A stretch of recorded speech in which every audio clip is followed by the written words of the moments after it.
وابستہ کرے، ایسی دل میں بات آ جائے توبہ استغفار کرے، اللہ سے لو لگائے، اس طرح جمتی جم جاتی ہے۔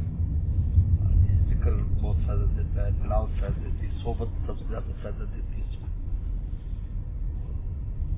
مراقبہ جو ہے نا وہ فکر کرے، یعنی دل میں امید آ جائے غیر اللہ سے، اس کو نکال لے، دل میں خوف آ جائے اس کو نکال لے، نہیں بھائی سوچے کہ یار اللہ کی ذات ہی کرنے والی، لا تخافون وخافون، ان سے نہ ڈرو مجھ سے ڈرو، اللہ فرما رہا ہے علیہ اللہ بکافٍ عبدہ، اللہ کافی نہیں ہے بندے کے لیے۔ اور ایسے دل میں بات آئے تو توبہ استغفار کرے، یہ اس سے کرتے کرتے چیزیں آ جاتی ہے الحمدللہ آتا ہے۔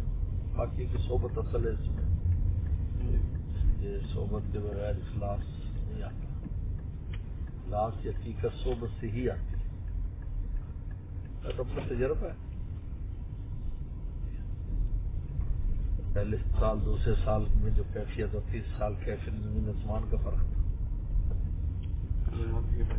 جی پہلے سال دو سال اس میں بھی اخلاص تھا، سب تھا، لیکن وہ پرواز نہیں تھی جو حضرت کے بعد جاتے ہی فیل ہونا شروع ہو گئی، جاتے ہی اتنا فرق ہو گیا کہ مجھے ایسا لگے 2 سال بس ایسے ہی چلے گئے، لیکن ایسا نہیں تھا، لیکن وہ پرواز بہت ایک دم اوپر چلی گئی۔ وہ اللہ کے لیے کرنا کیا ہوتا ہے۔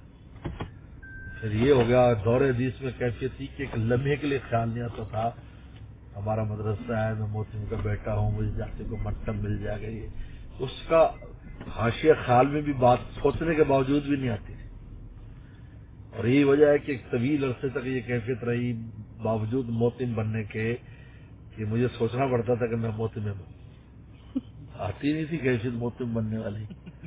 پھر آہستہ آہستہ لوگوں نے کہ کر دیا، اور حضرت والا میں تو حضرت آپ کہہ رہے ہو تو ہو گیا، اگر شکل میں ہو گیا، آپ کہتے محتم میں ہو گیا، ورنہ تو سمجھ نہیں آتی۔ یہ اسی کا اثر تھا حضرت کی صحبت۔ چلو